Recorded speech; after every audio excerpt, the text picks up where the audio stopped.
O País dos Cegos, escrito por H.G. Wells. A mais de 300 milhas do Chimborazo, a 100 das neves do Cotopaxi, nas brenhas mais selvagens dos Andes do Equador, onde as rochas desgastadas pela geada e pelo sol se erguem, em vastos pináculos e falésias, por cima da neve, existiu um dia um vale misterioso entre as montanhas chamado País dos Cegos.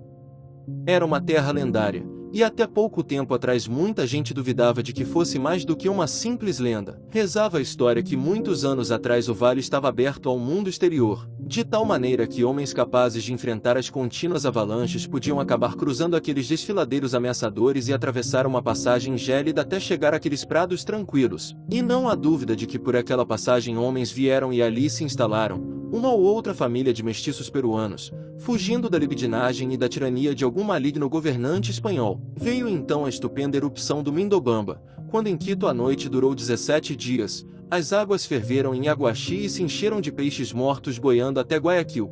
Por toda a parte ao longo da costa do Pacífico houve deslizamentos de terra, degelos bruscos, inundações repentinas, e um lado inteiro da crista do velho Arauca rolou abaixo por entre estrondos, isolou para sempre o País dos Cegos, ou pelo menos foi o que pareceu, deixando-o fora do alcance da curiosidade humana. Mas, prosseguia a história, um desses antigos habitantes encontrava-se por acaso do lado de cá do desfiladeiro quando o mundo sofreu esses abalos. Com isto foi obrigado a esquecer a esposa, o filho e todos os amigos e as posses que afirmava ter do outro lado, e começar vida nova longe daquelas altitudes. Ele tinha um motivo especial para justificar sua volta daquele reduto longínquo, para onde fora carregado um dia amarrado ao dorso de uma lhama, junto a um fardo de utensílios, quando era criança. O vale, dizia ele, guardava em si tudo que o coração humano podia desejar: água limpa, pastos, um clima estável, barrancos de um solo escuro e fértil com numerosos arbustos que davam excelentes frutas, e,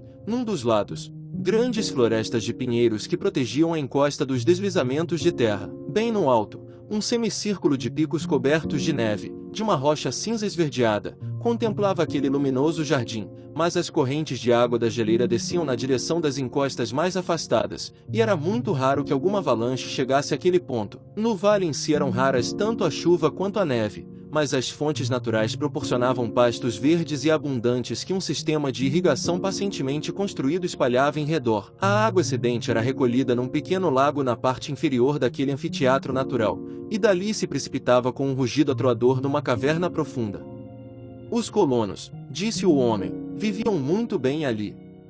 Seus animais eram bem cuidados e se multiplicavam. Havia apenas uma coisa a prejudicar sua felicidade, e no entanto era algo que a comprometia grandemente: alguma propriedade sinistra daquele ar puro e revigorante. Uma doença estranha se abatera sobre eles, fazendo com que todas as crianças ali nascidas, sem falar em várias outras mais velhas, ficassem cegas, de tal modo que o vale parecia destinado a ser um dia habitado apenas por cegos. E, disse ele, fora em busca de alguma cura ou antídoto contra essa enfermidade que ele, com infinitos esforços, perigos e dificuldade, tinha conseguido transpor o desfiladeiro. Naquele tempo, em casos assim os homens não raciocinavam em termos de germens e de infecções, mas em termos de pecados, e pareceu-lhe que a razão daquele flagelo era o fato de que os primeiros imigrantes, não tendo entre si um sacerdote, não tinham se dado o trabalho de erguer ali uma capela. Logo que chegaram ao vale, ele queria que uma capela, um santuário barato, prático, bem cuidado, fosse erguida no vale. Queria que houvesse ali relíquias e testemunhos de uma fé poderosa, objetos sagrados, medalhas misteriosas, orações. Em sua bolsa tinha trazido uma barra de prata cuja procedência recusou-se a revelar. Afirmou, com a insistência de quem não está acostumado a mentir, que não havia prata alguma no vale. Segundo ele, os colonos tinham reunido todo o seu dinheiro e ornamentos, que não tinham serventia lá no alto, para que ele pudesse pagar por algum tipo de socorro sobrenatural contra a doença que os afligia. Posso imaginar aquele jovem montanhês, queimado de sol, macilento, ansioso, agarrando com força a aba do chapéu, um homem totalmente desacostumado ao modo de ser do mundo aqui embaixo, contando esta história a algum padre atento e perspicaz, antes da grande erupção. Posso imaginá-lo por fim tentando regressar, cheio de remédios piedosos infalíveis contra aquela enfermidade, e o terrível desalento com que deve ter contemplado aquela vastidão desmoronada, e ainda sujeita a abalos, no local onde antes se abria um desfiladeiro. Mas o resto da história de seus infortúnios não chegou até mim, sei apenas que ele morreu nas minas, onde cumpria algum tipo de pena. Não sei que crime terá cometido. Mas a ideia de um vale habitado por um povo cego tinha o tipo de apelo à imaginação de que uma lenda necessita para se propagar. Estimula a fantasia. Cria seus próprios detalhes, e em tempos recentes essa história recebeu uma confirmação de maneira notável. Agora, conhecemos a história do Paris dos cegos desde o seu início até o seu final trágico e recente. Sabemos agora que, no meio da pequena população daquele recanto isolado e esquecido, o contágio tinha prosseguido. Mesmo as crianças maiores andavam tateando, quase cegas, as menores enxergavam mal e mal, e os que nasciam ali já eram incapazes de ver. Mas a vida era relativamente fácil naquele recanto cercado pela neve, distante do resto do mundo, um lugar sem espinheiros e sem roseiras bravas, onde a comida brotava dos arbustos no tempo certo, onde não havia insetos perigosos nem outro animal a não ser uma raça dócil de lhamas que eles usavam como besta de carga através dos leitos dos rios minguantes nos desfiladeiros por onde tinham vindo. A primeira geração tinha sofrido de uma miopia tão leve que mal se notava a diferença. Conduziam para lá e para cá as crianças que tinham a vista prejudicada, até que todas conheciam as maravilhas o vale inteiro, e quando por fim a visão se extinguiu de todo entre eles, o grupo continuou a viver. Tiveram tempo inclusive para desenvolver um controle do fogo às cegas, o que faziam através do uso cuidadoso de fornos feitos de pedra. Eram uma linhagem simples de gente, no início, analfabetos, com apenas um leve resíduo da civilização dos espanhóis, mas trazendo consigo um pouco das artes do velho Peru e de sua filosofia perdida. As gerações se sucederam. Esqueceram muitas coisas, inventaram muitas outras. Suas tradições a respeito do mundo mais vasto de onde tinham vindo foram tomando colorações míticas e imprecisas.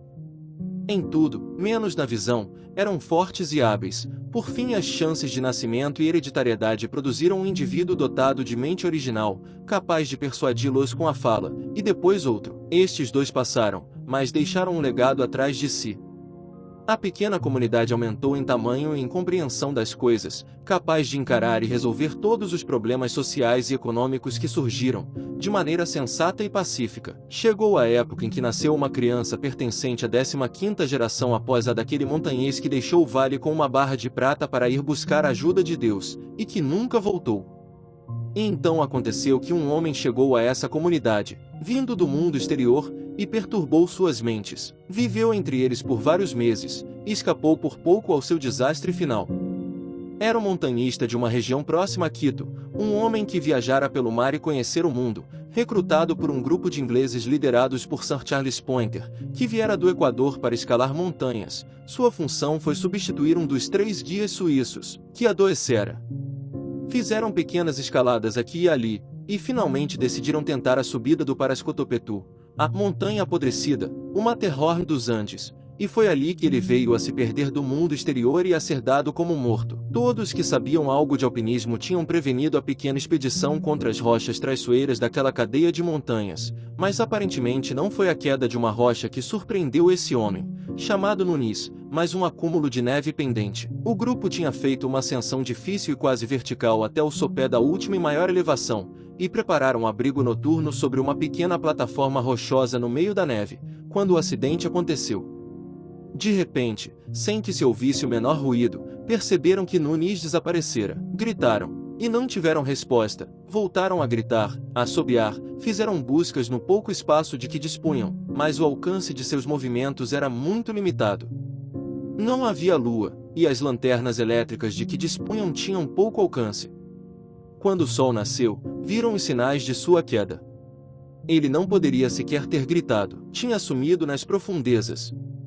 Deslizara na direção leste, até uma face desconhecida da montanha. Lá embaixo, tinha se chocado com uma montanha de neve acumulada, e dali foi rolando até o fundo no meio de uma avalanche.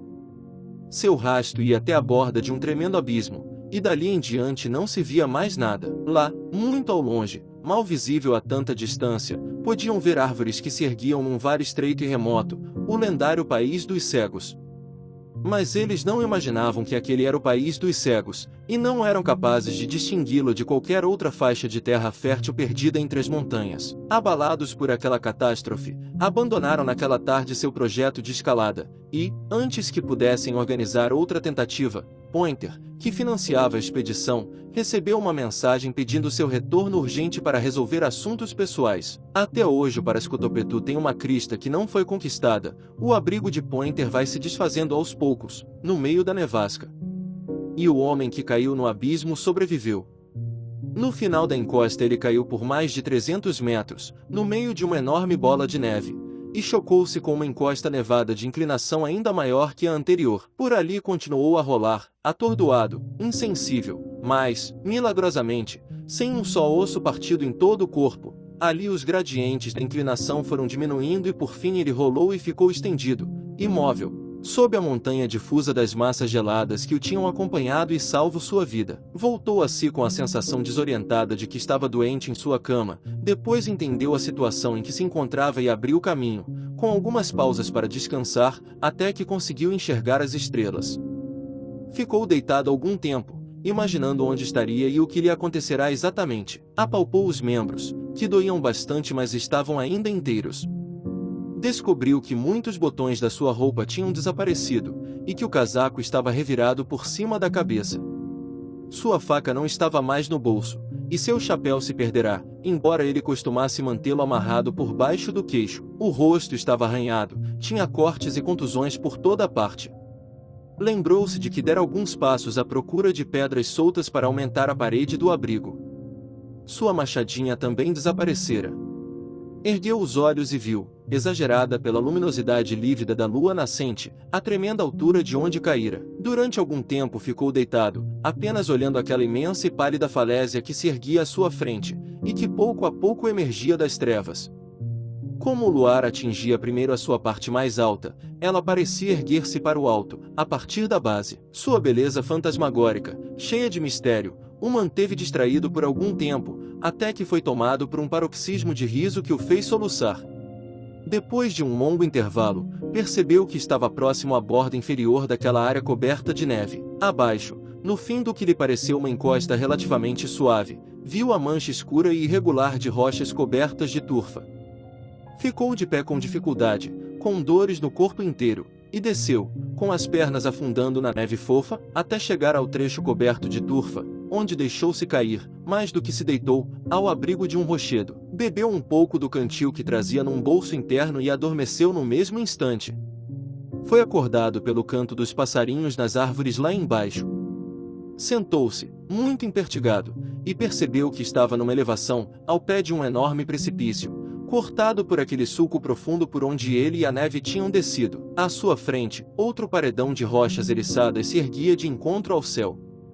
A ravina entre essas elevações se estendia de leste a oeste e estava inundada pela luz da manhã, que iluminava na direção oeste a massa desmoronada da montanha que bloqueava a passagem para o mundo exterior. Abaixo de onde ele se encontrava parecia haver um precipício igualmente íngreme, mas, no meio da ravina, avistou um sulco profundo por onde escorria a água da neve derretida, uma descida que um homem desesperado ousaria tentar. Foi mais fácil do que imaginara, e ele acabou escorregando até uma outra pequena e desolada elevação de terra, e em seguida, após uma escalada não muito trabalhosa, até uma encosta coberta de árvores, tentou orientar-se e virou o rosto na direção leste, porque sabia que estavam naquela direção os pastos verdes que tinha avistado, e agora podia distinguir ali um aglomerado de cabanas de pedra de um formato que não lhe era familiar. Seguiu ao longo da ravina. Às vezes seu avanço se assemelhava ao de quem segue ao longo da face de um muro, agarrando-se onde consegue. Depois de algum tempo os raios do sol nascente foram interceptados por um vasto bastião, o canto dos pássaros sumiu à distância, e o ar à sua volta ficou frio e escuro. Chegou por fim ao talude e notou entre as rochas, pois era um homem observador, uma samambaia que brotava das fendas, parecendo agarrar-se a elas com mãos verdes. Ele arrancou e mastigou uma ou duas folhas, achando o gosto agradável. Havia arbustos por perto, mas sem frutas formadas. Era por volta do meio-dia quando ele emergiu da sombra da ravina para a luz do sol. Agora estava a apenas algumas centenas de metros do prado verde que cobria o vale. Estava cansado, o corpo entrevado, sentou-se à sombra de um rochedo, voltou a encher seu cantil quase vazio com a água de uma fonte, bebeu, descansou por algum tempo antes de iniciar sua descida na direção do casario. As cabanas pareceram estranhas aos seus olhos, e na verdade o aspecto geral do vale foi se tornando, quanto mais ele o examinava, esquisito e pouco familiar. A maior parte do terreno estava coberta por aquela relva verde e reluzente, salpicada de belas flores, irrigada com um cuidado extraordinário e mostrando sinais de cultivo permanente. Lá no alto, circundando todo o vale, erguia-se um muro, e o que lhe pareceu ser uma canaleta de escoamento, arredondada, que recolhia a neve derretida, e de onde se espalhavam canaletas menores para irrigar o prado.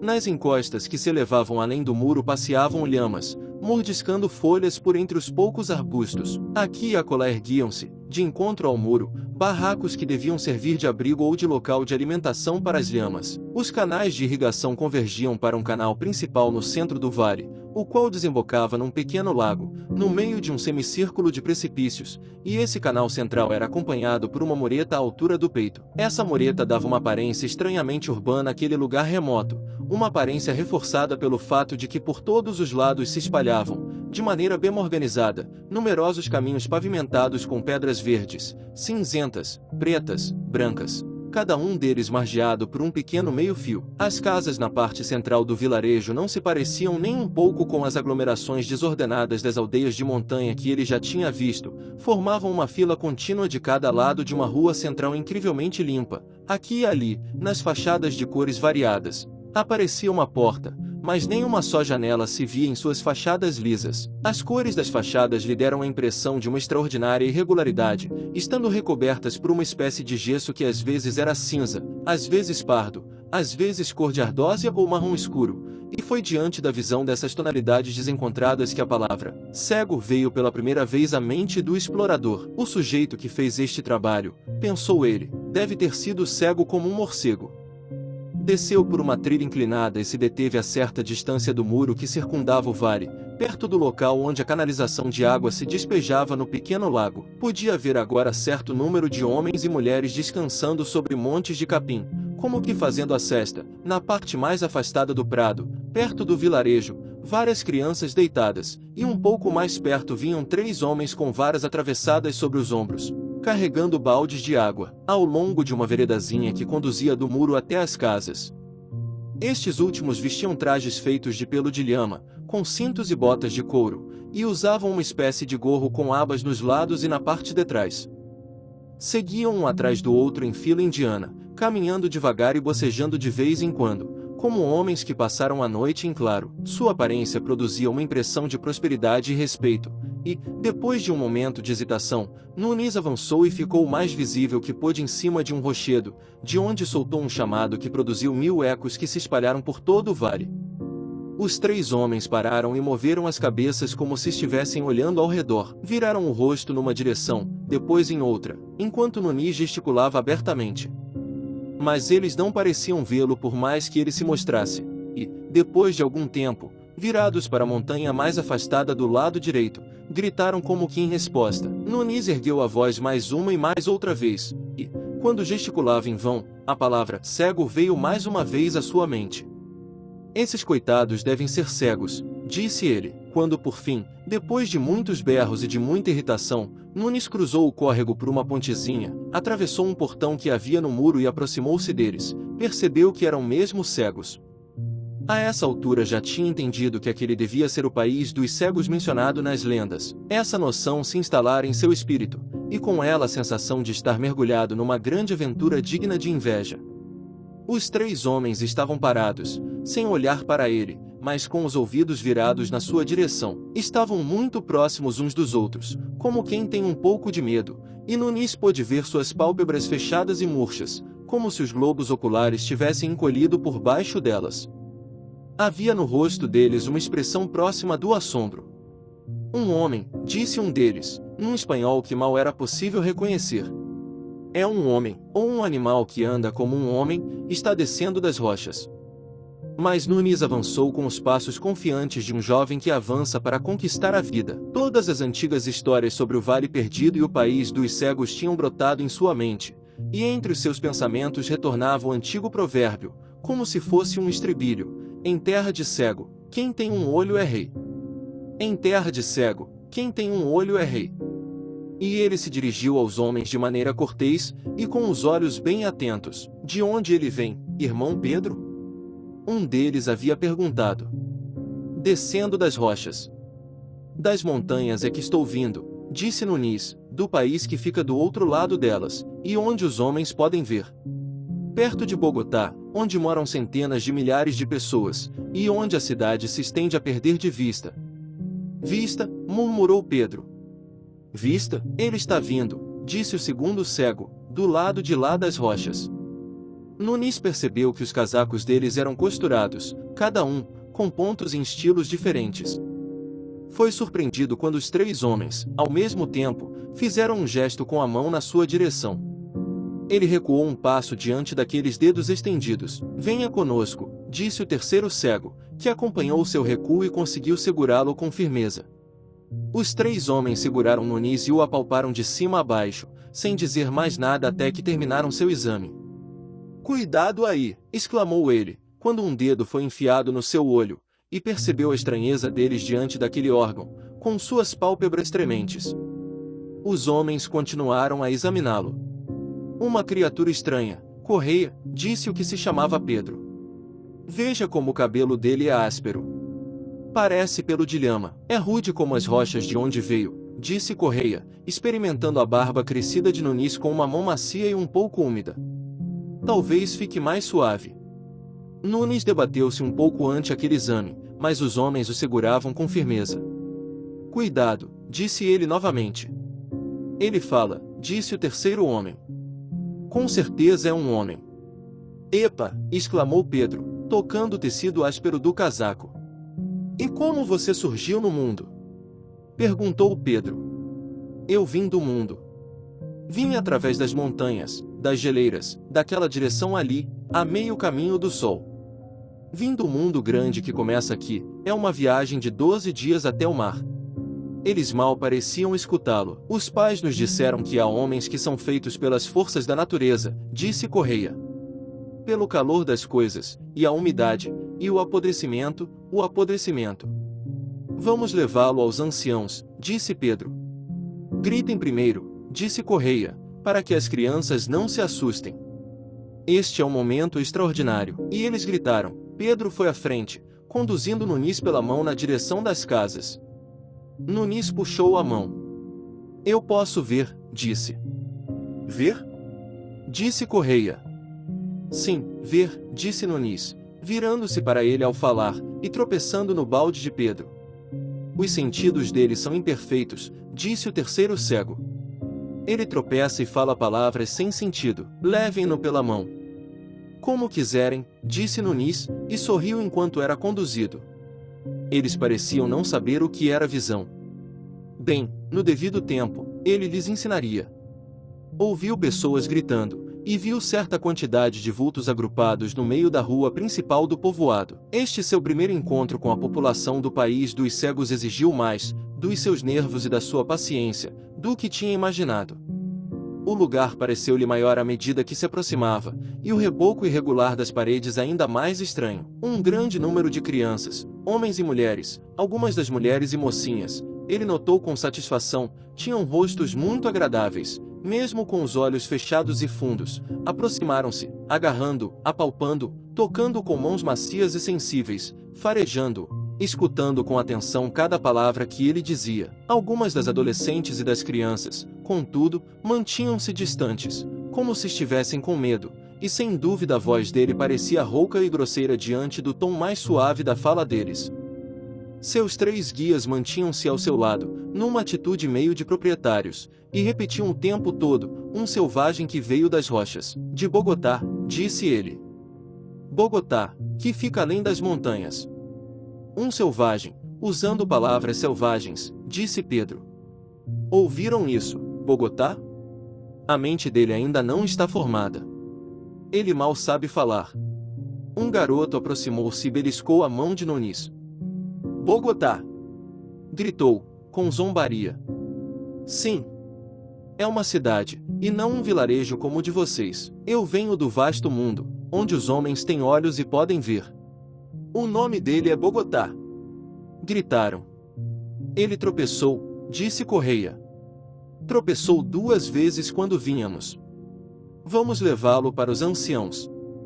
E eles o obrigaram a entrar por uma porta, num aposento escuro como breu a não ser por um fogo aceso na extremidade oposta. A multidão se amontoou à entrada, bloqueando quase totalmente a luz do dia, e antes que ele pudesse se orientar acabou tropeçando nos pés de um homem sentado. Ao estender o braço enquanto caía atingiu o rosto de alguém, sentiu o impacto contra a carne macia do rosto do outro e ouviu um grito de raiva. Por um instante, lutou contra numerosas mãos que o agarraram.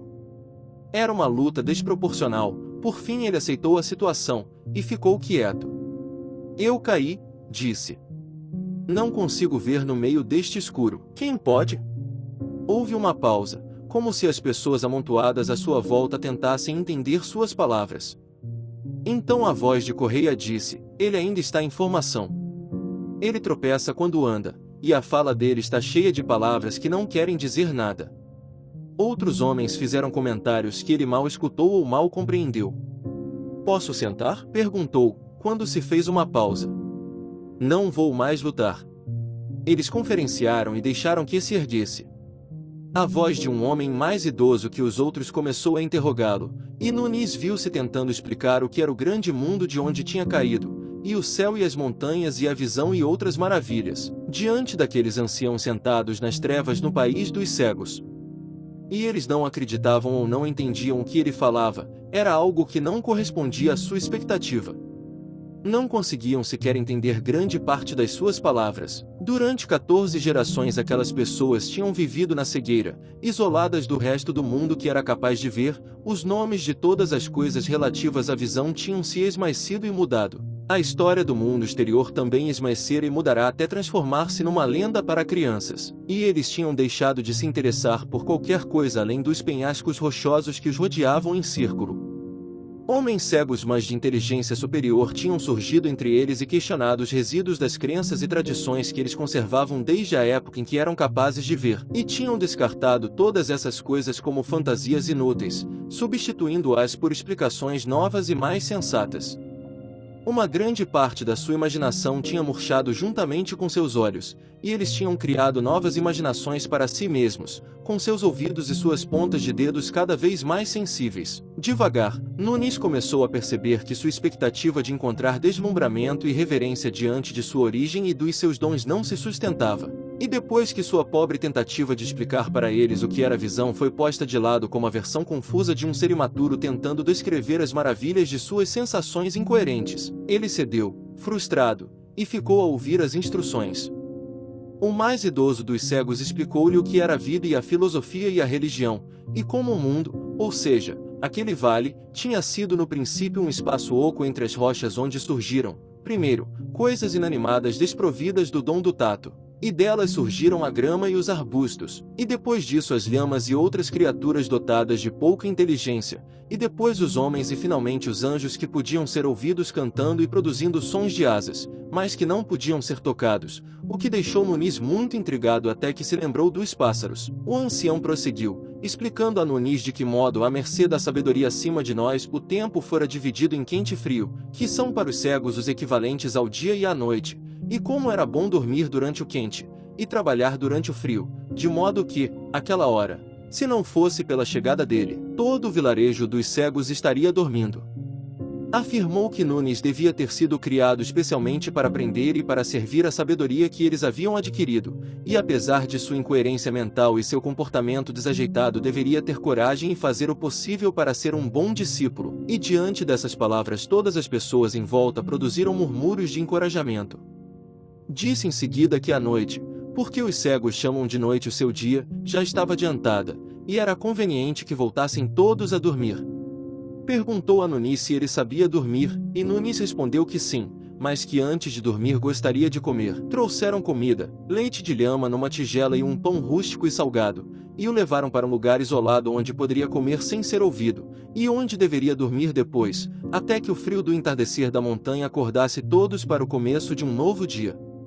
Mas Nunes não conseguiu adormecer. Em vez disso, ficou sentado no local onde os outros o deixaram, descansando o corpo e revirando na mente as circunstâncias inesperadas de sua chegada ali. De vez em quando soltava uma risada, às vezes divertindo-se, outras vezes com indignação. Mente mal formada, disse. Sentidos imperfeitos, mal sabem eles que estão insultando aquele que o céu enviou para ser seu rei e seu senhor. Estou vendo que tenho de mostrar-lhes a voz da razão. Deixe-me pensar, deixe-me pensar. Ainda estava pensando quando o sol se pôs. Nunes tinha um olhar capaz de apreciar a beleza, e pareceu-lhe que o clarão sobre as neves e as geleiras que se erguiam por todos os lados do vale era a coisa mais bela que já vira. Seus olhos foram daquele espetáculo glorioso e inacessível para o vilarejo e os campos irrigados que mergulhavam rapidamente na luz crepuscular, e de repente uma onda de emoção apossou-se dele, e ele agradeceu a Deus, do fundo do coração, pelo dom da visão que lhe fora concedido. Ouviu uma voz que o chamava da direção da casa dos anciãos. Ei, você, Bogotá! Venha aqui! Ergueu-se com um sorriso. Iria mostrar àquele povo, de uma vez por todas, o que a visão era capaz de fazer por um homem. Iriam à sua procura, mas não seriam capazes de achá-lo. Não vai se mover, Bogotá? Ele riu em silêncio, e deu 2 passos furtivos para fora do caminho. Não pise na grama, Bogotá, não é permitido. Nunes mal ouvirá o som dos próprios passos, e deteve-se, surpreso. O dono daquela voz veio correndo ao longo das pedras de cor desigual que calçavam o caminho. Nunes voltou a pisar na trilha. Estou aqui, disse. Por que não veio quando o chamei? Disse o cego, tem que ser conduzido, como uma criança. Não pode escutar o caminho enquanto anda? Nunes riu. Posso vê-lo, disse. Não existe essa palavra, ver, disse o cego após uma pausa. Pare com essa bobagem e siga o som dos meus pés. Nunes o seguiu, um tanto aborrecido. Minha hora vai chegar, falou. Você vai aprender, respondeu o cego. Há muita coisa para se aprender neste mundo. Ninguém nunca lhe disse que em terra de cegos quem tem um olho é rei? O que é cegos? Perguntou o cego, distraidamente, por cima do ombro. 4 dias se passaram, e o 5º dia encontrou o rei dos cegos ainda incógnito, um mero estrangeiro desajeitado, inútil, no meio dos seus súditos. Ele descobriu que era muito mais difícil proclamar seu reinado do que imaginara, e nesse ínterim, enquanto planejava seu golpe de estado, fez tudo o que lhe disseram para fazer e aprendeu os usos e costumes do país dos cegos. Trabalhar e circular durante a noite pareceu-lhe algo irritante, e decidiu que esta seria a primeira coisa a ser modificada em seu pequeno reino. Aquelas pessoas levavam uma vida simples e laboriosa, com todos os elementos da virtude e da felicidade conforme essas ideias são entendidas entre os homens. Labutavam, mas não em excesso, tinham comida e roupas suficientes para suas necessidades, tinham dias e períodos de descanso, davam muita importância à música e ao canto, e entre eles existia amor e existiam crianças. Era maravilhosa a confiança e a precisão com que se moviam dentro do seu mundo tão bem organizado, porque, vejam bem, tudo tinha sido disposto de modo a atender suas necessidades. Cada uma das alamedas que se irradiavam a partir do centro do vale tinha o mesmo ângulo em relação às outras, e todas se distinguiam das demais por diferentes entalhes ao longo do meio-fio. Todos os obstáculos e as irregularidades das alamedas e do gramado tinham sido removidos há muito tempo. Todos os métodos e os procedimentos ali empregados derivaram com naturalidade das necessidades especiais das pessoas. Seus sentidos tinham se tornado extraordinariamente aguçados, eram capazes de ouvir e interpretar um gesto de um homem a 10 passos de distância, podiam até ouvir as batidas de seu coração. Há muito que a entonação da voz substituíra, para eles, a expressão facial, e o toque substituir o gesto, e o seu trabalho com a enxada e a pá e o ancinho era tão livre e confiante quanto o de qualquer jardineiro. Seu olfato era extraordinariamente aguçado, eram capazes de distinguir cheiros individuais tão prontamente quanto um cachorro, e dedicavam-se a cuidar das lhamas, que viviam no alto, entre as rochas, e desciam até a muralha em busca de comida e abrigo, com desenvoltura e segurança. Foi somente quando por fim tentou se impor que Nunes descobriu com que facilidade e confiança eles eram capazes de se mover. Ele se rebelou somente depois de tentar persuadi-los. De início, em várias ocasiões, tentou falar a eles sobre o sentido da visão. Olhem aqui vocês, disse ele. Há algumas coisas ao meu respeito que vocês não entendem. Uma ou outra vez um ou dois deles lhe deram ouvidos, sentaram-se com a cabeça baixa e os ouvidos voltados atentamente para ele, ainda que com um sorriso vagamente irônico nos lábios, enquanto ele fazia o possível para explicar-lhes o que era ver. Entre seus ouvintes havia uma moça que tinha os olhos menos vermelhos e menos afundados do que os outros, de modo que ele podia quase imaginar que ela estava apenas de olhos fechados, e era principalmente a ela que tentava convencer. Falou das belezas da visão, da contemplação das montanhas, do céu e da aurora, e eles o escutavam com uma divertida incredulidade que aos poucos foi se tornando condenatória. Disseram-lhe que na verdade não existia montanha alguma, e que aquela área rochosa onde as lhamas pastavam era sem dúvida o fim do mundo. As rochas ali tornavam-se cada vez mais íngremes, formavam pilares e dali se uniam para formar o teto cavernoso do universo, de onde caíam tanto o orvalho quanto as avalanches. E quando ele sustentou teimosamente que o mundo não tinha um fim nem um teto como eles supunham, ficaram todos chocados e disseram que os pensamentos dele eram maus. Na medida em que ele conseguiu descrever-lhes o céu, as nuvens e as estrelas, seu mundo pareceu a todos um vácuo estarrecedor, um terrível vazio em lugar do teto uniforme sobre todas as coisas, no qual eles acreditavam. Era um artigo de fé entre eles que o teto da caverna, por cima das rochas, era escrupulosamente liso ao toque. Eles o chamavam de sabedoria superior. Ele percebeu que de algum modo os deixará chocados ao falar de nuvens e de estrelas, e decidiu deixar este aspecto de lado. Passou a tentar demonstrar-lhes a importância da visão. Certa manhã, viu Pedro no caminho numerado como 17, vindo na direção das casas do centro, mas ainda longe demais para poder ser pressentido pelo ouvido ou pelo olfato, e disse isto a eles, avisando: daqui a pouco Pedro estará aqui. Um velho comentou que Pedro não tinha nada que fazer no caminho 17, e então, como que em confirmação a essas palavras, ao chegar mais perto Pedro atravessou na direção do caminho 10, por onde retornou, com passos lépidos, rumo à muralha exterior. Eles zombaram de Nunis quando Pedro não apareceu, e depois, quando ele questionou Pedro para esclarecer o fato, Pedro o encarou, negando tudo, e depois ficou tratando de maneira hostil. Então Nunes conseguiu a permissão deles para subir pelos prados até a muralha, levando consigo um indivíduo que concordou em acompanhá-lo, e ao qual ele prometeu descrever com detalhes tudo o que acontecia em volta das casas. Ele comentou algumas idas e vindas, mas as coisas que pareciam realmente significativas para aquele povo aconteciam dentro ou por trás daquelas casas sem janelas. Foram estas as únicas coisas a respeito das quais ele foi interrogado na volta, e a respeito delas ele tinha pouco ou nada a responder. Foi depois do fracasso desta tentativa, e da zombaria que os outros não conseguiram conter, que ele recorreu à força. Pensou em agarrar uma pá de repente, derrubar um ou dois deles, e assim, num combate franco, provar a vantagem de quem enxerga. Foi até o ponto de agarrar a pá, mas nesse momento descobriu uma coisa nova a respeito de si mesmo. Descobriu que era incapaz de golpear um cego a sangue frio. Hesitou, e percebeu que todos sabiam que ele tinha agarrado a pá. Estavam alertas, com a cabeça meio de lado, o ouvido voltado na sua direção, esperando para ver o que ele faria em seguida. Solte essa pá, disse um deles, e Nunis sentiu uma espécie de horror indefeso. Quase chegou a obedecer. De repente, empurrou um deles de encontro à parede de uma casa, e fugiu correndo para longe do vilarejo. Correu em diagonal ao longo de um dos prados, deixando um rastro de grama pisoteada atrás de si, e por fim sentou-se ao lado de um dos caminhos pavimentados. Sentia algo da euforia que toma conta de um homem no começo de uma fuga, mas ainda maior era a sua perplexidade. Começou a perceber que alguém não pode sequer brigar à vontade com criaturas que estão numa base mental diferente da sua. À distância, viu uma fileira de homens empunhando pás e bastões sair do meio das casas e avançar, numa linha que se alargava ao longo de vários caminhos em volta dele. Avançaram devagar, falando constantemente uns com os outros, e a todo instante o grupo inteiro parava para aspirar o ar e apurar o ouvido. Na primeira vez que fizeram isto, Nunes riu. Mas depois não riu mais. Um deles encontrou as pegadas dele na grama, e seguiu o rastro, abaixando-se e tocando as marcas.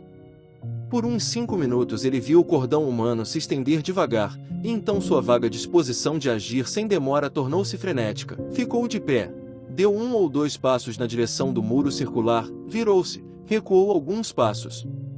Os homens continuavam formando uma linha em quarto crescente, imóveis e à escuta.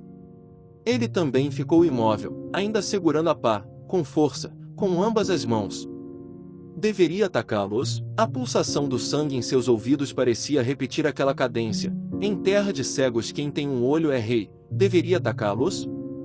Voltou a olhar para a muralha às suas costas, alta, inacessível por causa de seu revestimento liso, mas exibindo aqui e ali pequenas aberturas, e olhou para a linha dos perseguidores que se aproximava. Por trás deles, outros homens começavam a emergir das casas. Deveria atacá-los? Bogotá! Gritou um dos homens. Bogotá! Onde está você? Ele agarrou a pá com mais força, e avançou pelo prado, descendo na direção das casas, e quando começou a se mover eles convergiram na sua direção. Vou bater neles se me alcançarem. Por Deus, juro que vou, disse ele consigo. E em voz alta, olhem aqui, eu vou fazer o que quiser aqui neste vale. Estão me ouvindo? Vou fazer o que quiser, e ir aonde quiser. Estavam avançando mais rápido na direção dele, apalpando o caminho, mas ainda assim com rapidez. Era como brincar de cabra cega com todos de olhos vendados menos um. Agarrem-no! Gritou um homem. Ele se viu dentro do arco de um grupo menor de perseguidores. Pensou que devia mostrar-se ativo, resoluto. Vocês não entendem! Gritou, com uma voz que tinha a intenção de ser forte e resoluta, mas que lhe saiu esganiçada. Vocês são cegos, e eu posso ver. Me deixem em paz. Bogotá! Largue a pá, e não pise na relva. Esta última ordem, grotesca na sua familiaridade bem educada, produziu nele uma explosão de raiva. Vou machucar vocês! Gritou ele, soluçando de tensão. Por Deus do céu, vou machucar vocês! Me deixem em paz! Começou a correr, sem saber direito para onde ir. Correu para longe do cego que estava mais próximo, porque não suportava a ideia de golpeá-lo. Parou um instante e depois deu uma arrancada, procurando fugir ao círculo que se fechava. Foi na direção de uma brecha mais larga, e os homens de ambos os lados, percebendo com rapidez o som dos seus passos, fecharam-lhe a passagem. Ele avançou mais, ao perceber que seria agarrado, desferiu um golpe, e a pá atingiu o alvo. Ele sentiu o choque macio de encontro à mão e ao braço, e o homem caiu com um grito de dor, e ele passou. Mas logo estava de novo próximo das casas, e os cegos, girando suas pás e seus bastões, vinham correndo, com uma rapidez calculada, de todas as direções. Ouviu passos atrás de si bem a tempo, e viu um homem alto que vinha sobre ele, atraído pelo seu som. Perdeu a calma e arremessou a pá, que passou a 1 metro do antagonista, girou sobre si mesmo e fugiu, quase gritando ao esquivar-se de outro. Estava tomado de pânico. Correu furioso numa direção e depois em outra, negaciando com o corpo quando era preciso, e tropeçando ao tentar olhar em todas as direções ao mesmo tempo.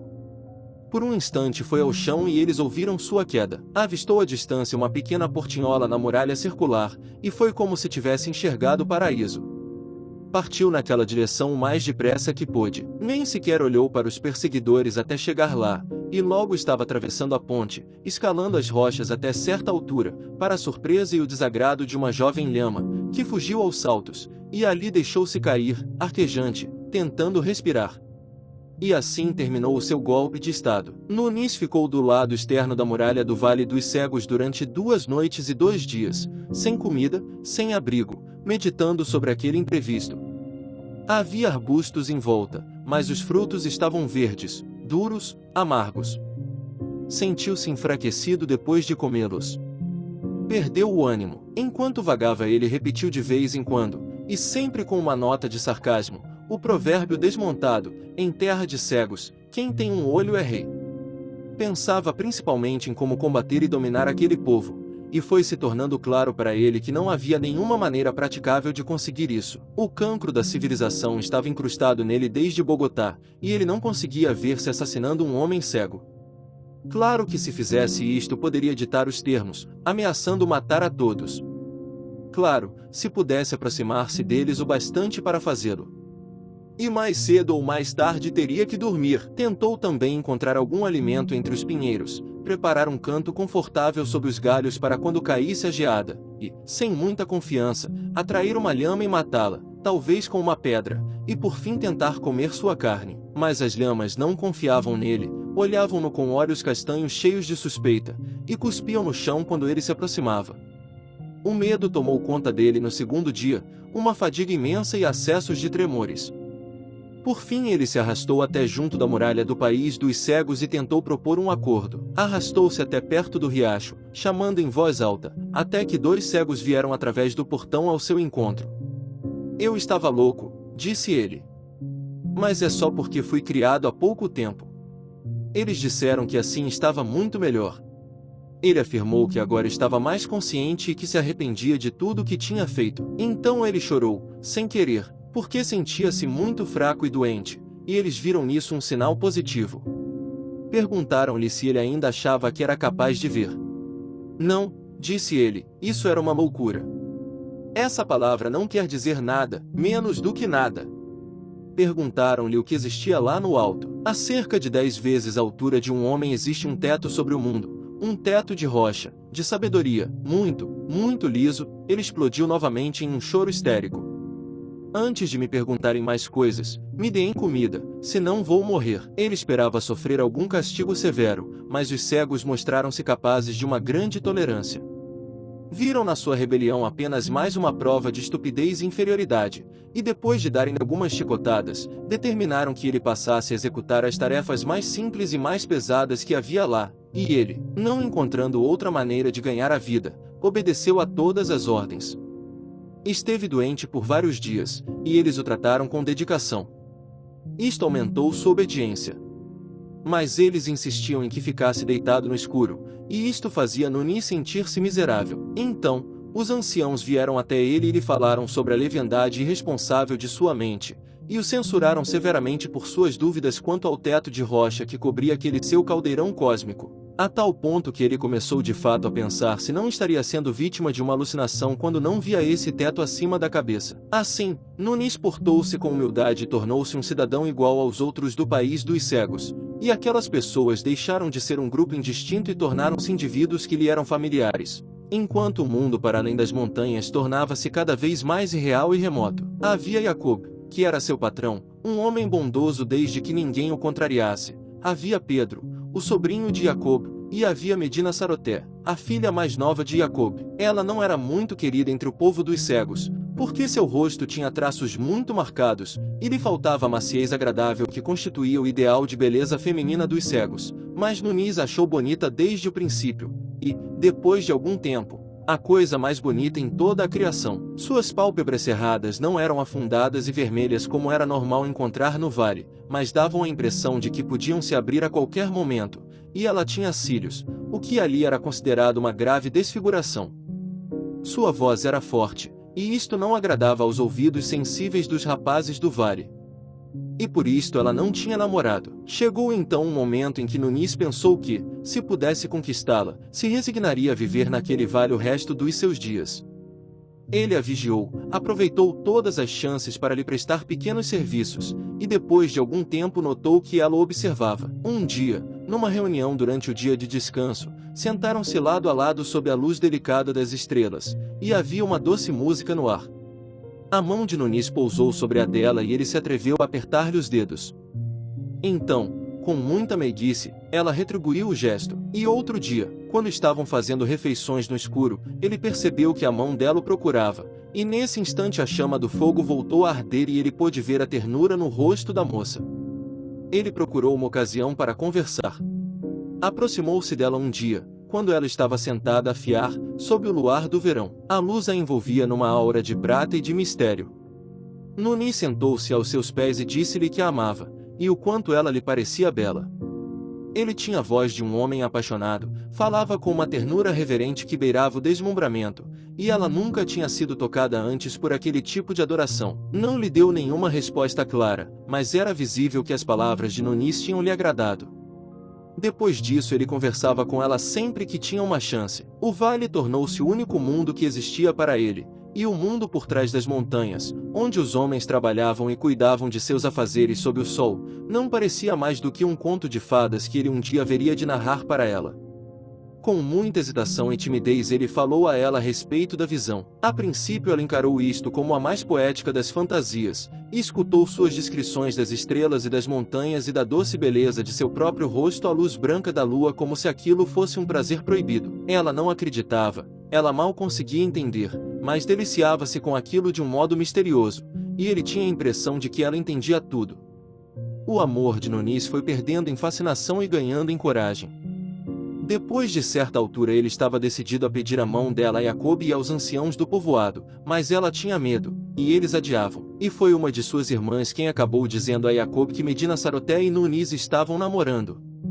Desde o início houve uma forte oposição ao casamento dos dois, não tanto porque eles a valorizavam muito, mas porque tinham Nunis como uma criatura à parte, um idiota, um incompetente, abaixo do nível de um homem. As irmãs dela fizeram uma oposição ferrenha, porque acreditavam que aquilo iria contribuir para desvalorizar todas elas, e o velho Jacob, mesmo já tendo criado certa afeição por aquele servo desajeitado mas obediente, balançou a cabeça e disse que aquilo não podia ser. Os homens mais jovens irritaram-se com a ideia de sua raça poder vir a ser corrompida, e um deles chegou ao ponto de insultar e agredir Nunis.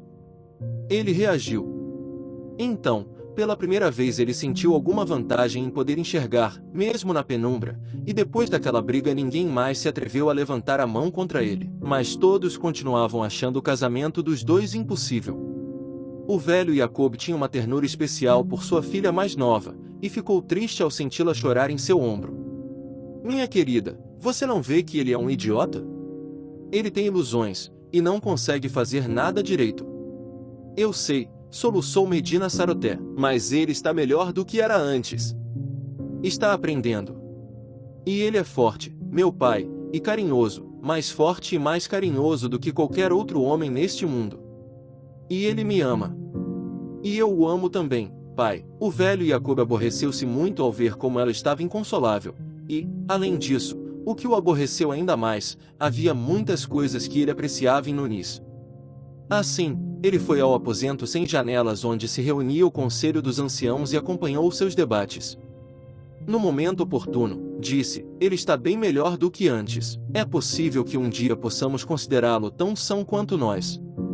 Tempos depois, um dos anciãos, que meditou profundamente, teve uma ideia. Ele era um grande médico no meio daquele povo, um curandeiro, e tinha uma mente muito filosófica e inventiva. A ideia de curar Nunis das suas excentricidades o atraía. Um dia, quando Jacob estava presente, ele voltou a abordar o assunto de Nunis. Examinei Bogotá, disse, e o caso dele está me parecendo mais claro. Acho bem possível que ele venha a se curar. É o que eu sempre esperei, disse o velho Jacob. A mente dele foi afetada, disse o médico cego. Houve um murmúrio de assentimento entre os anciãos. Sim, mas o que a afetou? Ah! Exclamou o velho Jacob. Isto, disse o médico, respondendo sua própria pergunta. Estas coisas extravagantes a que chamamos de olhos, cuja função é criar essa depressão macia e agradável em nosso rosto, eles estão doentes, no caso de Bogotá, e de uma maneira que afeta sua mente. Os olhos deles são muito inchados, possuem cílios, e eles parecem se mover. Em virtude disto, sua mente parece estar num estado permanente de irritação e distração. É mesmo? Disse o velho Jacob. E então, acho que posso dizer com razoável segurança que, para curá-lo completamente, tudo o que temos a fazer é uma cirurgia simples, ou seja, remover esses órgãos que o estão incomodando. E depois ele ficará são? Ficará perfeitamente são, e um cidadão admirável. Graças ao céu pela sabedoria abaixo dele, disse o velho Jacob, e foi imediatamente comunicar a Nunis as suas esperanças. Mas o modo como Nunis reagiu à boa notícia lhe pareceu frio e decepcionante. Alguém iria pensar, disse ele, pelo modo como reage, que você não se importa com a minha filha. Foi Medina Saroté quem convenceu Nunis a enfrentar os cirurgiões cegos. Você está querendo, disse ele, que eu perca a minha visão. Ela assentiu. A visão é o meu mundo, disse ele. Ela abaixou a cabeça. Existem muitas coisas belas, pequenas coisas belas, as flores, os liquens entre as rochas, a leveza e a suavidade que se enxerga num pedaço de pelo, o céu tão amplo percorrido pelas nuvens, os crepúsculos, as estrelas. E existe você. Bastaria você para fazer valer a pena o fato de eu ter a visão, para ver seu rosto tão doce e tão tranquilo, seus lábios tão meigos, suas mãos tão queridas cruzadas uma na outra. Foram estes meus olhos que você conquistou, estes olhos que me mantêm preso a você. E é contra eles que esses idiotas querem agir. Eu vou poder tocar você, ouvir você, mas nunca poderei vê-la novamente. Vou ter que ficar preso abaixo desse teto de rocha e pedra e escuridão, esse teto horrendo que faz vocês abaixarem a cabeça. Não, não é possível que você esteja me pedindo isso. Ela estremeceu quando ouviu referir-se com aqueles termos à sabedoria superior. Tapou os ouvidos com as mãos. Uma dúvida desagradável tinha brotado nele. Ele parou, e deixou aquela questão em suspenso. Eu gostaria, disse ela, às vezes, fez uma pausa. Sim, disse ele, com apreensão. Eu gostaria às vezes que você não falasse assim. Assim como? É sua imaginação. Eu gosto de muitas coisas nela, mas não quando você fala da sabedoria superior. Quando você falava das flores e das estrelas era diferente. Mas agora... Ele sentiu-se gelar. Agora? Perguntou em voz baixa. Ela estava sentada, muito quieta. Você quer dizer que eu ficaria melhor, eu talvez melhorasse. Ele estava aos poucos percebendo tudo. Sentiu raiva, é claro, raiva diante do destino estúpido que o arrastava, mas também simpatia pela falta de compreensão dela, uma simpatia não muito distante da piedade. Querida, disse ele, e podia ver na palidez do rosto dela o quanto seu espírito se debatia entre coisas que não conseguia expressar. Ele a abraçou, beijou sua orelha, e os dois ficaram em silêncio por algum tempo.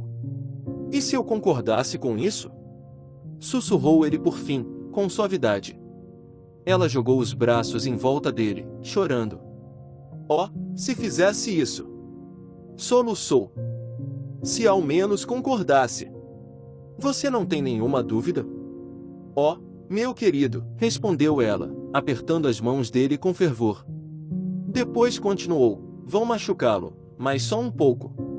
E você vai passar por essa dor, meu querido, por mim. Oh, meu amor, se o coração e a vida de uma mulher podem pagar tal sacrifício, eu o farei. Meu querido da voz tão rude e tão carinhosa, eu lhe recompensarei. Então, que seja, disse ele. E em silêncio ele se afastou. Naquele momento, não conseguiria ficar ao lado dela. Ela ouviu os passos lentos que se afastavam, e algo na cadência deles fez com que desatasse a chorar. Ele tinha a intenção de ir para algum lugar isolado onde os prados estavam belos, cobertos de narcisos brancos, mas enquanto caminhava ele ergueu os olhos e viu o amanhecer que, como um anjo numa armadura de ouro, surgia pelas encostas. Pareceu-lhe que, diante de um esplendor como aquele, ele próprio, aquele mundo de cegos no vale, e seu amor, e tudo mais não eram muito melhores do que a escuridão de um formigueiro.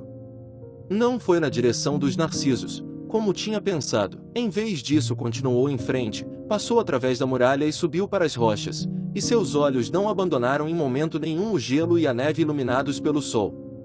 Ele contemplou aquela beleza infinita, e sua imaginação alçou voo por cima dela, rumo às coisas que nunca mais poderia enxergar. Pensou naquele enorme mundo, livre e visível, ao qual iria renunciar para sempre, um mundo que era o seu, e que ficava por trás daquele círculo de montanhas, e ele teve um vislumbre daquelas encostas mais distantes, cada qual mais afastada, e de Bogotá. Um lugar de belezas estonteantes e múltiplas, um deslumbramento durante o dia, um mistério luminoso à noite, um lugar de palácios e fontes e estátuas e brancas mansões, estendendo-se a meia distância com toda a sua beleza. Ele pensou como durante um dia ou dois alguém poderia atravessar desfiladeiros e chegar cada vez mais perto das suas ruas e avenidas tão movimentadas. Pensou na viagem pelo rio que se seguiria, da grande Bogotá até o mundo ainda maior que havia além dela, através de vilas e cidades, florestas e desertos. O rio avançando dia após dia até que suas margens se afastassem e os navios a vapor surgissem espadanando água e aparecesse por fim o mar sem limites, com seus milhares de ilhas e os navios apenas visíveis a grande distância, em viagens incessantes ao redor do mundo imenso. E ali, sem a barreira das montanhas, era possível ver o céu, o verdadeiro céu, e não o pequeno disco que era visível dali, mas um grande arco de um azul indescritível, o azul das profundezas, onde as estrelas flutuavam e giravam no infinito. Seus olhos examinaram a cadeia das montanhas com uma agudeza maior do que antes. Ocorreu-lhe de repente que há muitos dias não olhava na direção das encostas, das geleiras e das ravinas por onde tinha deslizado e caído até chegar se arrastando aquele vale. Olhou agora, mas não conseguiu encontrá-las. Algo tinha acontecido, algo ocorrerá capaz de mudar e obliterar os pontos de referência, tão familiares, do caminho por onde descera. Ele não conseguia acreditar, esfregou os olhos e olhou de novo. Talvez tivesse esquecido. Talvez alguma nevasca recente tivesse alterado as linhas e as formas das superfícies à mostra. Em outro local, também, havia ladeiras que ele tinha observado com muita atenção, porque às vezes a ideia da fuga tinha sido muito forte em seu espírito. Elas também tinham mudado? Ou sua memória estaria lhe pregando uma peça? Em certo ponto, lá no alto, a mais de 200 metros, ele tinha memorizado um longo veio saliente de cristal verde que fazia um traçado oblíquo para cima, mas, que pena, desaparecia de repente. Talvez fosse possível subir ao longo dele, mas dali em diante não havia possibilidade. Naquele lado, tudo continuava como antes, mas, e nos outros lugares? De súbito ele ficou de pé, com um arquejo de horror escapando pela garganta. Não! Disse em voz baixa, o corpo encurvado. Não! Aquilo estava ali, desde antes. Mas ele sabia que não estava. Era uma longa cicatriz de rocha recém-exposta, que corria ao longo da face da encosta em sua parte mais larga. Acima e abaixo dela via-se a rocha desgastada pelo tempo. Ele ainda lutava contra aquela ideia. Mas ali estava a prova, clara, indiscutível. Não podia haver dúvida sobre o significado daquela cicatriz de rocha nua. Uma massa enorme daquela estupenda muralha rochosa tinha se desprendido, pendia talvez 1 metro para diante e estava sendo mantida momentaneamente por alguma desigualdade das rochas que a prendiam. Talvez se segurasse por enquanto, mas não havia dúvida de que tinha se afastado. Será que voltaria a ficar firme, na posição atual? Não podia saber. Examinou as superfícies, à distância, no alto, viu alguns filetes claros de água que escorriam das camadas de neve para dentro dessa rachadura recente. Abaixo, a água já brotava livremente de uma dúzia de pontos abaixo da massa rochosa que se desprendera. E então ele viu que outras fissuras menores tinham aparecido no paredão. Quanto mais ele estudava a face rochosa, mais percebia o quanto aquela ameaça era iminente. Se aquele movimento continuasse, o vale estava condenado. Ele esqueceu seus problemas pessoais e experimentou uma imensa preocupação por aquela pequena comunidade a qual viera a pertencer. O que deveriam fazer? O que podiam fazer? Abandonar as casas devido àquela ameaça? Construir outras, nas encostas que estavam agora por trás dele? E como ele poderia convencê-los a agir assim? Suponhamos que aquelas rochas, nas quais se apoiava a massa que se desprendera, viessem a ceder, a montanha desabaria, e ele visualizou a possível avalanche acompanhando sua trajetória com as mãos estendidas, ali, e depois naquela outra parte. Desabaria por cima do lago e além dele. Talvez sepultasse completamente o vilarejo. Seria a destruição de toda a vida naquele vale. Era preciso fazer alguma coisa. Preparar abrigos? Organizar uma possível evacuação? Ele próprio deveria ficar ali de sentinela, dia após dia? Mas como explicar aos outros? Se ele descesse para lá agora, bem tranquilo, bem humilde, sem nervosismo, falando em voz baixa e com humildade diante deles, se dissesse, sei que sou um tolo, sou uma criatura desprezível, sou indigno de tocar a borda da roupa do menor dos sábios entre vocês. Mas eu lhes peço que, pelo menos esta vez, acreditem na minha visão. Às vezes até um idiota como eu percebe coisas. Deixem-me fazer mais alguns testes sobre minha capacidade de ver, porque a verdade, a grande verdade, é que eu sei de um grande perigo que estamos correndo e posso ajudar vocês a enfrentá-lo, mas como poderia convencê-los? Que provas poderia dar, depois dos fracassos anteriores? Digamos que ele descesse, com aquela ameaça ainda vívida em sua mente. Digamos que insistisse. Visão. Olhar, essas meras palavras seriam para eles uma ofensa. Talvez nem permitissem que ele falasse. E mesmo que ele pudesse contar tudo, talvez já fosse muito tarde. Na melhor das hipóteses, talvez conseguisse apenas que o assunto fosse debatido entre eles. Certamente se irritariam, pois como era possível contar aquilo sem questionar a sabedoria superior? Talvez o agarrassem e resolvessem por fim às suas impertinências arrancando de uma vez os seus olhos, e o único resultado de sua intervenção seria que ele estaria cuidando de suas órbitas ensanguentadas quando a catástrofe acontecesse. Talvez a montanha ainda se sustentasse por semanas ou até meses, mas talvez não esperasse muito tempo. Agora mesmo podia estar se rachando. Agora mesmo o calor do sol podia estar dilatando aquelas rochas maciças, derretendo o gelo que as mantém unidas. Agora mesmo os filetes contínuos de água podiam estar alargando as fissuras. De repente ele viu distintamente, uma nova rachadura se abrir naquela massa verde e brilhante, e através do vale estalou um som como do tiro que dá o sinal para uma corrida. A montanha estava se movendo agora. Não havia tempo a perder. Não havia tempo para fazer planos. Pare! Gritou ele. Pare! E pôs as mãos nos ouvidos, como se tentasse deter aquela catástrofe lenta e inexorável. Era absurdo, mas ele acreditou ter gritado: espere um instante. Correu direto para a pontezinha que dava acesso ao portão, e dali desceu correndo rumo às casas, agitando os braços e gritando. A montanha está caindo! Berrou, a montanha inteira vai desabar sobre vocês. Medina Saroté! Medina Saroté! Entrou com estardalhaço na casa do velho Jacob e atirou-se sobre as pessoas adormecidas. Sacudiu-as, gritou, indo de uma para outra. E enlouqueceu de novo, exclamaram eles, irritados, e mesmo Medina Saroté recuou diante do seu nervosismo. Venha, venha, insistiu ele, está desmoronando agora. A montanha está desmoronando. Agarrou o pulso dela com dedos de aço. Venha! Gritou com tal autoridade que ela, cheia de terror, obedeceu. Do lado de fora da casa havia um grupo de pessoas despertadas pelo barulho e pelos gritos, e cerca de 20 homens já começavam a cercar a casa e impedir sua passagem. Deixem-me passar! Deixem-me passar! Gritou ele. E venham comigo, lá para cima, antes que seja tarde demais. Isso é demais. Esta é sua última blasfêmia. Gritou um dos anciãos. Agarrem-no. Segurem-no. Estou lhes dizendo, a montanha vai desmoronar. Está caindo agora mesmo, enquanto vocês me seguram. A sabedoria superior que nos ama e nos protege não pode desmoronar. Ouçam. Estão ouvindo esse barulho? Já ouvimos barulhos como esse, antes. A sabedoria está mandando um aviso. É por causa das suas blasfêmias. E o chão?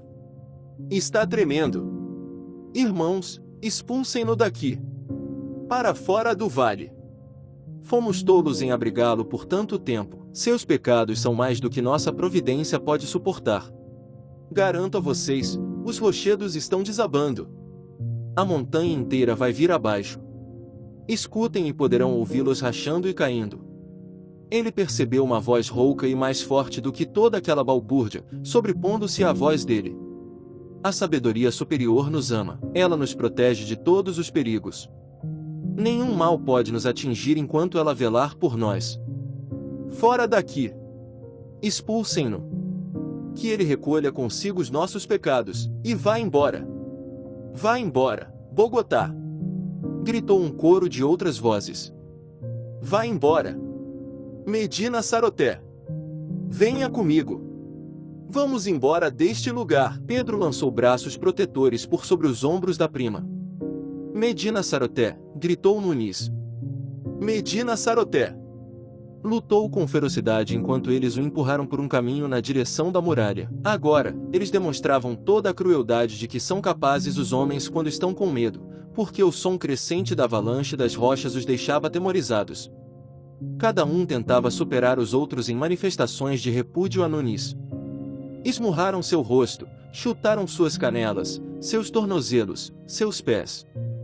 Alguns o espetaram com suas facas. Ele tinha perdido de vista Medina Saroté e por causa dos golpes também não conseguia ver o vagaroso desabamento das encostas. Além disso, sangue escorria de um corte na testa. Mas as vozes ao seu redor pareceram perder a força quando o rumor da queda das rochas foi se somando até se transformar num estrondo profundo e contínuo. Ele chorou enquanto gritava por Medinazaroté, pedindo-lhe que fugisse, mas eles continuaram a arrastá-lo.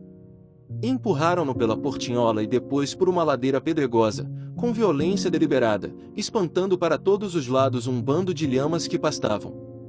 Ele ficou no chão, feito um trapo.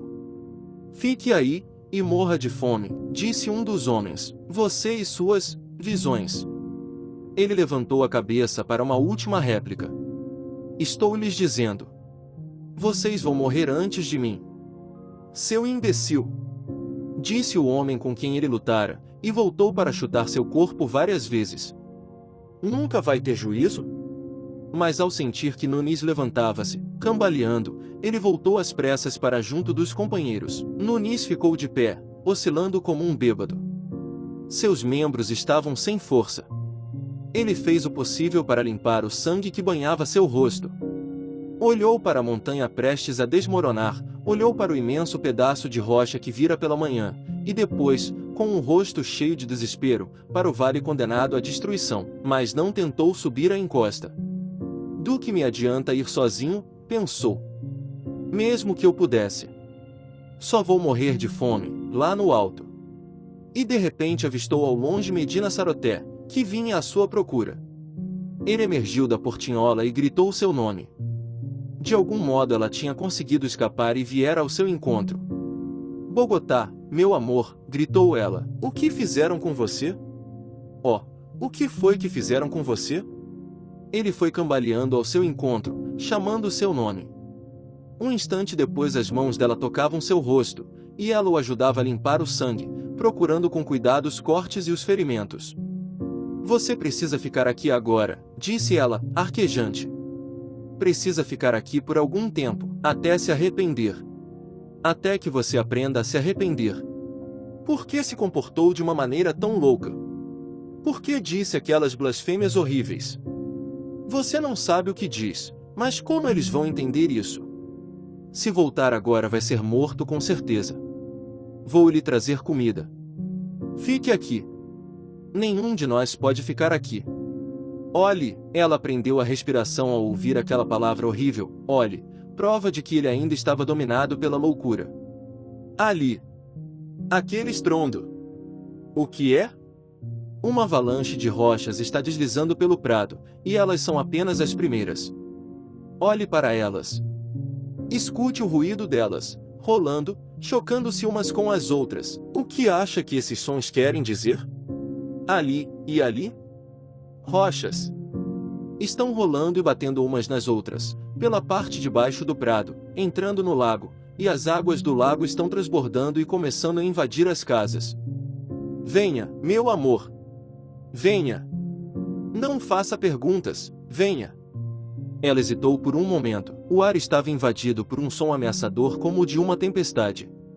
Ela jogou-se nos braços de Nunis. "Estou com medo", disse. Ele a apertou de encontro a si, com força renovada, começou a subir a encosta, guiando os passos dela. O rosto da moça estava manchado pelo sangue dele, mas não havia tempo para cuidar disso. A princípio ela se apoiava nele com toda a força, mas depois, percebendo o esforço que isto lhe causava, passou a ajudá-lo e apoiá-lo também. Soluçava ao caminhar, mas obedeceu. Tudo em que ele pensava agora era atingir aquela plataforma rochosa distante, mas a certa altura teve que parar para recobrar o fôlego, e somente então olhou para o vale lá embaixo. Ele viu que o sopé da encosta estava deslizando para dentro do lago, empurrando as águas na direção das casas mais afastadas do centro, e que a avalanche de rochas estava ficando mais rápida e mais volumosa. Elas se espalhavam pelo chão, saltando, ricocheteando, e algo em seu movimento dava a horripilante sensação de que estavam perseguindo vítimas. Esmagavam árvores e arbustos, derrubavam paredes e casas, e ainda assim a massa principal da montanha, que estava perdendo seu suporte, ainda estava para desabar. Já começava a se rachar e a se desprender, e viam-se pequenos vultos saindo das casas e correndo em todas as direções. Pela primeira vez Nunis alegrou-se de que Medinazaroté fosse cega. "Suba, querida", disse ele. "Suba." "Não entendo." "Suba." Um bando de lhamas apavoradas passou correndo por eles. É tão inclinado, aqui, por que esses animais estão fugindo conosco? Porque eles entendem. Porque eles sabem que estamos com eles. Vamos, abra caminho entre eles. Suba. A montanha erguia-se sobre o vale condenado, numa atitude de ameaça. Por alguns tensos instantes, Nunes não escutou um som. Tudo nele estava concentrado nos olhos. Então veio o desabamento, e uma onda de choque atordoante impactou seu peito como o soco de um punho gigante. Medina Saroté foi atirada de encontro às rochas e agarrou-se a elas. Nunes teve a visão fugaz de um oceano de rochas e de terra e de fragmentos de alamedas e de paredes e de casas, derramando-se numa torrente irresistível que vinha na sua direção. Um borrifo de água trazido pela ventania o deixou empapado. Ele e a moça foram cobertos por uma chuva de lama e pedregulho. A torrente de lama elevou-se, recuou e então manteve-se estacionária, enquanto pilares majestosos de poeira e de neblina ergueram-se solenemente, agigantando-se por sobre suas cabeças, desdobrando-se e expandindo-se por cima deles até que eles se viram mergulhados num nevoeiro que lhes irritava a pele. O silêncio voltou a pairar sobre o mundo, e o Vale dos Cegos sumiu para sempre diante dos seus olhos. Lívidos até a medula, os dois sobreviventes continuaram subindo até a borda da rachadura cristalina, e ali ficaram agachados, quando, horas depois, o véu rodopiante de névoa e poeira foi ficando menos denso e eles puderam mover-se de novo e planejar o que fariam. Nunes avistou através de um rasgão na neblina, muito longe, uma região coberta de rochas desmoronadas, no V formado entre dois trechos da montanha que desmoronara, encostas verdejantes no sopé, e muito além delas um vislumbre cintilante do mar. 2 dias depois, ele e Medina Saroté foram encontrados por 2 caçadores que tinham vindo explorar o cenário da catástrofe. Estavam tentando descer para o mundo exterior, e à beira da exaustão. Tinham sobrevivido de água, raízes e alguns frutos silvestres. Quando os caçadores os chamaram aos gritos, caíram desmaiados. Sobreviveram para contar a história, e se instalaram em Quito, com a família de Nunes. Ele ainda vive lá. É um próspero comerciante, e muito honesto. Ela é uma mulher afetuosa e tranquila. Seus bordados e seus trabalhos em vime são extraordinários, embora, é claro, ela não saiba fazer uso da cor, e fale espanhol com um sotaque antiquado, agradável ao ouvido. Com grande ousadia, ao meu ver, os dois tiveram 4 filhos, todos são robustos e resistentes como o pai, e todos enxergam. Ele fala às vezes sobre suas experiências, quando lhe dá na veneta, mas a esposa não diz quase nada. Um dia, contudo, ela estava sentada ao lado de minha mulher quando Nunes e eu tínhamos saído, e falou um pouco sobre a época em que cresceu, no vale, e da sua infância cheia de felicidade e de uma fé inocente. Falava disso com visível pesar. Tinha sido uma vida de uma rotina quieta, livre de todo tipo de preocupação. Era evidente o amor que tinha pelos filhos, e percebia-se também que para ela as crianças e muitas outras coisas no ambiente que a cercava eram difíceis de entender. Ela nunca fora capaz de amar e proteger as crianças como amara e protegera a Nunes. Minha esposa arriscou uma pergunta que há muito tempo queria fazer. Você nunca consultou um oftalmologista? Começou ela. Nunca, disse Medina Saroté. Eu nunca quis ver. Mas as cores, as formas e a distância. Não vejo utilidade para suas cores ou suas estrelas, disse Medina Saroté. Não quero perder minha fé na sabedoria superior. Mas depois de tudo o que aconteceu? Não tem vontade de ver Nunes, de saber como ele é? Mas eu sei como ele é, e vê-lo talvez acabasse nos afastando um do outro. Ele não estaria tão próximo de mim. A beleza do mundo de vocês é uma beleza complicada, que dá medo, e o meu mundo é muito simples e próximo. Eu prefiro que Nunes veja por mim, porque ele não sabe o que é ter medo. Mas, a beleza! Exclamou minha esposa. Talvez as coisas sejam belas, disse Medina Saroté, mas deve ser algo terrível poder ver. Fim.